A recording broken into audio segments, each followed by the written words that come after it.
ሁላችንም ስንናደድ ነበረ። ይሁን እንጂ ግን ፖሊስ እንደተቀበለው መረጃ ሰጥቷል ማለት ነው። ጠበቃው ለመልስ ሰጥቷል። ለፖሊስ እንደሰጠነው ፖሊስ እንደተቀበለው መልስ መልሷል ማለት ነውና እስኪ አብረን መረጃውን እንሰማለን ማለት ነው። ለዛሬም የተቀጠረው አለ። እስካሁን እሱ የቀጠረው እንግዲህ ችሎቱ እስካሁን አልወጣም። አሁን ላይ የወጣው መረጃ ምንድነው? መልስ የሰጠው እሱ ሰውየው ስለ ዳይሪው ነው። ለምን እሱ ጋር ሆነ ብለን ሁላችንም ስንናደር ነበር። ትላንትና መልስ አለ። እስኪ አብረን እንስማ። ችሎት ለዛሬ ጠዋት መቀጠሩ ይታወቃል። ዛሬ ደግሞ ፍርድ ቤቱ ምን ይወስን ይሆን በሚል በጣም ብዙዎች ጉጉት እየጠበቁ ይገኛሉ። ዛሬ ፍርድ ቤት የሚወስነው ነገር ምን እንደሆነ አልታወቀም። ከዛ በኋላ እሱን ተከታትለን ወደ እናንተ የምናደርስ ይሆናል። ነገር ግን ትላንትና ከቀነኒ ዳያሪ ጋር ከተነሳው ጉዳይ ጋር በጣም ብዙ ሀሳቦች ሲመላለሱ ሰንብተዋል። ከሱ ጋር ተያይዞ አንዳንድ ጉዳዮች ልነግራቸው ወደን ነው።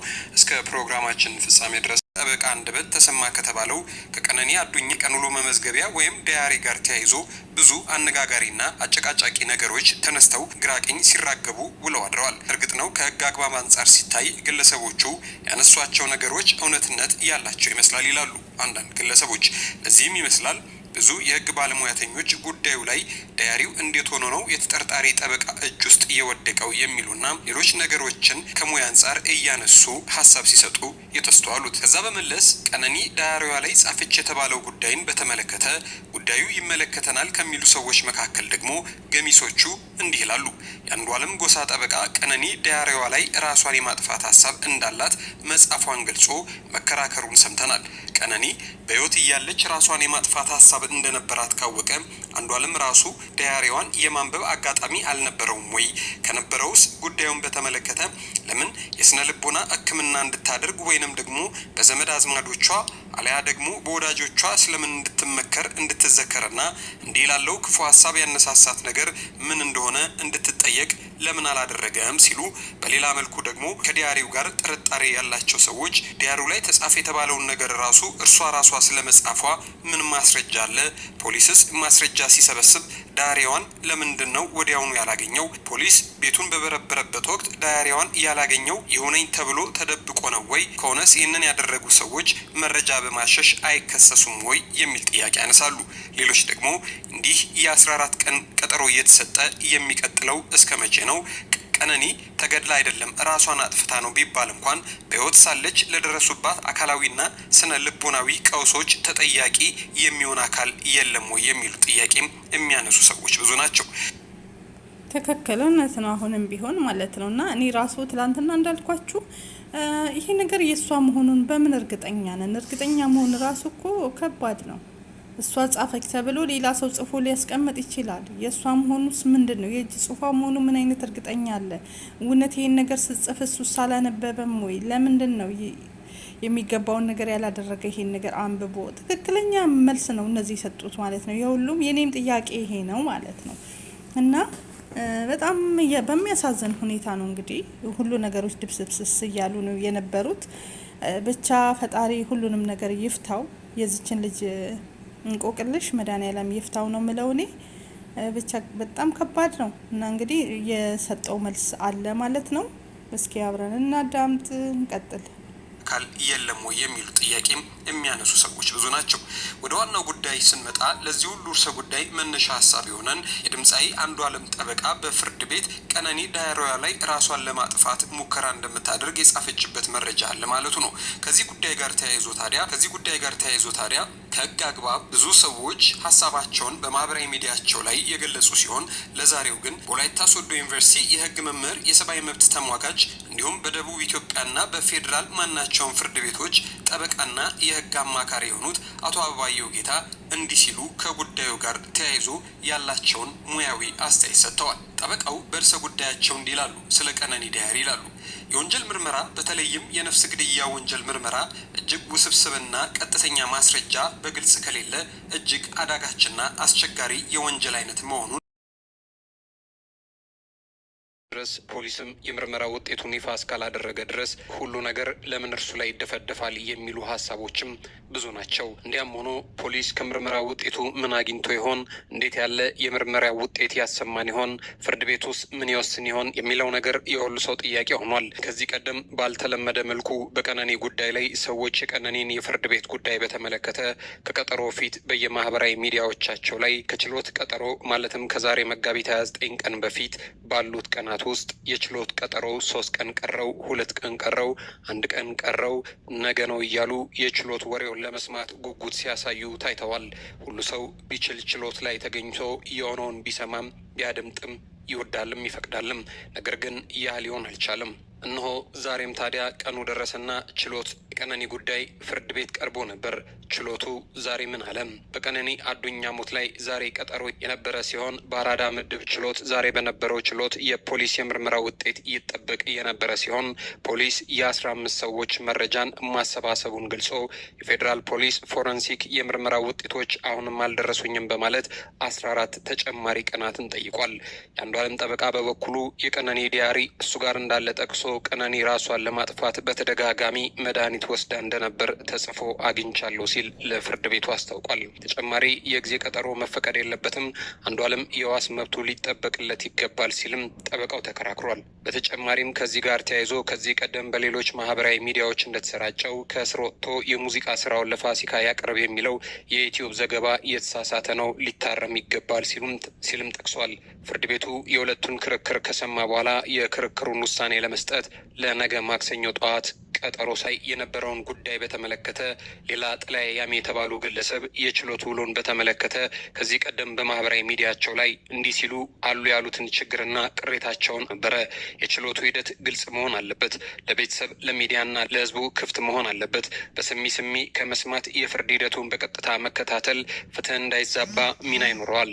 ባለፈው እንደተደረገው አይነት ችሎቱን ከሰዓት ነው ብሎ ሰው ሳያውቅ በጠዋት የማካሄድ ነገርም ለቀጣዩ መደገም የለበትም። እነዚህ ትናንሽ የሚመስሉ ስራዎች የፍርድ ሂደቱ ላይ አመኔታን ይሸረሽራሉ። የአጫሉ ግድያን በተመለከተ የነበረው ችሎት ለህዝቡ ብቻ ሳይሆን ለቤተሰቡም ዝግ ተደርጎ ነበር። ሚዲያዎችም ከጠበቆች ያገኙትን ከመዘገብ ውጪ በችሎቱ መታደም አልቻሉም ነበር። ጉዳዩ እንዲሁም ተድበስብሶ ታልፏል። ታዲያም አሁን የቀነኒ ጉዳይ ቢያንስ ፖለቲካ አይደለም። በባለፈው ችሎት ላይ ፖሊስ የስልክ ምልልስና የፎረንሲክ ምርመራ አልደረሰኝም ብሎ ነበር። የምርመራ ውጤት ይዞ እንደሚቀርብ ይጠበቃል ሲሉ ከቀናት በፊት ከችሎት ጋር ተያይዞ ያላቸውን ቅራኔ አሰምተው ነበር። እኔ አዱኛ ዋቆ የቀነኒ አዱኛ አባት የልጄን ደም እንድታወጡልኝ የኢትዮጵያን ሕዝብ በሀገር ውስጥም በውጭም ያላችሁትን እየጠየቅኩኝ እስካሁን ከጎኔ ለቆማችሁ ሁሉ ከፍ ያለ ምስጋናን እያቀረብኩ አንዳንዶች በሁለቱም ሳይድ በሶሻል ሚዲያ ላይ የማይሆን ቅስቀሳና የልጄን ደም ለመደበቅ የሚሯሯጡትን ከኔ ላይ እንድትቆሙ በእግዚአብሔር ዘንድ ጠይቃቸዋለሁ። የቀነኒን ጉዳይ በጉጉት ከሚጠብቁ ሰዎች መካከል ሱአድ አህመድ የተባለች ግለሰብ ከ3 ቀናት በፊት እንዲህ ስትል ነበር ስሜቷን የገለጸችው። መጋቢት 29 ቀን የተያዘው የፍርድ ቤት ቀጠሮ 3 ቀን ቀርቶታል። እንደ አውሮፓውያን አቆጣጠር በ2015 በኢትዮጵያ በተደረገ ጥናት መሰረት ከ4 ትዳር በ3ቱ ውስጥ ሚስት በትዳር አጋር የሚደረግ አካላዊ ጥቃት ሰለባ ነች። እንዳለመታደል ሆኖ ዓለማችን በኢእኩላዊነት እየተሞላች ነች። ከእነኚህ አንዱ የጾታ ኢእኩላዊነት ነው። በአባታዊ ስርዓት ማህበር ላይ የተመሰረተው ማህበረሰብ ወንዶች ሁልጊዜም ከሴቶች የበለጠ ተጠቃሚነት እድል እንዲኖራቸው አስችሏል። ይህ በእያንዳንዳችን ቤት ይጀምራል። ለሴት ልጆች የማይፈቀዱ ለወንድ ልጆች የሚፈቀዱ ነገሮች ብዙ ናቸው። እነዚህ ነገሮች አንዳንድ ጊዜ ወንዶች አረመናዊ ድርጊቶችን ሲፈጽሙ እንኳን ማስተባበያ ፍለጋ እስከ ጥግ እንዳንሄድ ያደርጉናል። በባሏ ቁጥጥር ስር ሆና በጉልበት እየተሰቃየች ያለችን ሴት ሳይ ሰላም ሰላም ሰላም፣ እንዴት ናችሁ? አማን ነው። ክብሩ ይስፋ ክብሩ ይስፋ። እናትና ልጁ እንግዲህ ነገር እያያችሁ ነው። እየቀለዱብን ይገኛሉ። ምንድን ነው ያሉት? የቀነኒን ዳያሪ ያገኘንና እሷ ህይወቷን ለማጥፋት የጻፈችው ነገር አለ ብለዋል። እስከ ዛሬ አላገኛችሁትም። አሁን አገኘው። ከእስር ቤት ሆኖ አገኘው አይደለ? እስር ቤት ሆኖ ሲፈትሸው እስር ቤት ሆኖ አንዷለም ጎሳ ከእስር ቤት ሆነው ይሄንን ነገር የተጻፈ ትዝ ብሎት እንደው ትዝ ሲለው ልካ የጻፈችለት ነገር ነበርና ተፈልጎ ተገኘ አይደለ? እኔ የምላችሁ እስቲ የዛ ቀን ከመሞቷ በፊት ያደረገችውን ነገር እንነጋገር። ያደረገችው ምንድን ነው? በመጀመሪያ ፎቶሹት ነበራት። ፎቶሹት አደረገች፣ ፎቶዋን ተነሳች። ከዛ በኋላ ቤት ስትመጣ ከህፃናቶች ተሰብስበው ከጓደኞቿ ጋር ህፃናቶችም ነበሩ። ሃፒ በርዝዴይ ተብሎ ኬክ ሲቆረስ ሁሉ ነገር ሲደረግ ነበር። ከዛ በኋላ ደግሞ ለቤተሰቦቿ ደውላ ከነገ ጀምሮ አዲስ ጥሩ ስራ ጀምራለሁ ብላችኋለች። ከዛ በኋላ ደግሞ ተኝታ እንደው ብንን ስትል ብንን አለች እና ይነዋል ብንን ብዬ ሄጄ ራሴን ላጥፋ ብላች ከፎቅ ላይ ተወረወረች አይደል? አዎ። ከዛ በኋላ ምንጣፍ ላይ ወደቀች። ምንጣፍ ላይ ወድቃ ምንጣፉ ደም በደም ሆነ። ሰው አልሰማ፣ ማንም አልሰማ። ጓ ሲል አንስታችሁ ሆስፒታል ወሰዳችሁ። ይህ ሁላ ነው እንግዲህ ድራማ የምትሰሩት። ምን አይነት ፖሊሶቹ ምን እያደረጋችሁ ነው? እየተገደዳችሁ ነው። አካል ፖሊሶቹ ተገደዋል። አንድ ነገር መረጃ ያቀርቡና ችግር ውስጥ እንደሚገቡ ተነግሯቸዋል። ፖሊሶቹ ለማቅረብ የተቸገሩበት ምክንያት እያንዳንዱ ነገር እንግዲህ ኪችኑ መቦደሱ በጥይት በአንዱ ዓለም በተኮሰው ጥይት መቦደሱን ታውቃላችሁ። በየጊዜው እያበለዘ ይቀጠቅጣት እንደነበረ ታውቃላችሁ። እጇን መስፈሩን ታውቃላችሁ። ከሷ በፊት የነበሩትን ሪሌሽንሺፖች በሙሉ እየቀጠቀጠ ሲያሰቃያቸው እንደነበሩ ታውቃላችሁ። የአንዱ ዓለምን ባህሪ ሙሉን እያወቃችሁ ከቨር ለማድረግ ለአንድ አዝማሪ የፈለጋችሁት ነገር በጣም ነው ግራ ይገባኝ። ትላንት መስፍን ፈይሳ ያ ኤድሳም ሲናገር የሰማሁትን አያኝ። ልክ እንደ ፖለቲከኛ አድርጎት ያወራል። ፖለቲከኛ አይደለም አንዱ ዓለም እስከምናውቀው ዘፋኝ አርቲስት ነው። ፖለቲከኛ ቢሆን ወደ ፖለቲካ ይወሰዳል። ከዛ ደግሞ የብርቱካንን አጀንዳ ይዛችሁ መጣችሁ። የብርቱካን አጀንዳም እሷ ምንም አልተደረገችም ብላ ዶክመንተሪ እንደሚሰራ ቀድመን ተናግረ ከዛ በኋላ ዶክመንተሪ ሰራችሁ። ያላረጋችሁት ነገር አለ እንደ እሷን ነገር ግራ ለማቀባት ሙሉ መረጃው በፖሊስ በፍርድ ቤት አለ። ሙሉ መረጃ ተቀምጧል። ስልኮች አሉ። ስልኩን እንኳን አልተፈተሽም። ሁሉ ነገር እያለ ባለ ጊዜ ስለሆነ ወይም ደግሞ ከመንግስት ጋር የሚሰራቸው ነገሮች ስላሉ አንዱ ዓለምን በነፃ ለመፍታት ተፍተፍ እያላችሁ ነው። እያንዳንዱን ነገር ሶሻል ሚዲያ ላይ አታመልጡ ነው። የዚች ንጹህ ሴትን ደም ፍትህ እንጠይቃለን። ለእሷ መሞት በማንኛውም መንገድ ምክንያቱ አንዱ ዓለም ብቻ ነው። ከሰው ጋር ማውራታችን፣ ከሰው ጋር መነጋገራችን፣ ከሰው ጋር ምንም ማድረጋችን፣ አብረው የበሉ የጠጡ ሰዎች ፍትህ እንኳን አልጠይቋለን። እነ ራች የሚባል እከክን ቁራሪታ ተደብቆ ነበር። መስኪኖ መሲ የምትባል ቤቴሌ የምትባል ሌሎቹም የሰሩትን ፖስት ያደረጉትን ሌሎቹ አጥፍተውታል። የዚችን ምስኪን ደም ለመብላት ሲሯሯጣ አይተዋል። ብትወጣም የሚፈታ የለም። እመነኝ፣ የኦሮሞ ሕዝብ ቆርጥሞ ይበላሃል። እመነኝ። ኮንሰርት ላዘጋጅ አይደል እንደ ያልከው ራስህ ተናግረ ካልክ በኋላ አንተ እቺን ሴት ህይወቷን ባታጠፋ ይሄ ነገር ጭንቅላት ውስጥ ይመጣል። ስለ ገንዘብ ታስባለህ? አርቧ እንኳን ሳያወጣ ስለ ገንዘብ ታስባለህ ወይ? ስለዚህ ገዳይዋ የቀነኒ አንተ ነህ የቀነኒ ገዳይ። ስለዚህ ቀሱ በምትፈልገው መንገድ ውጣ።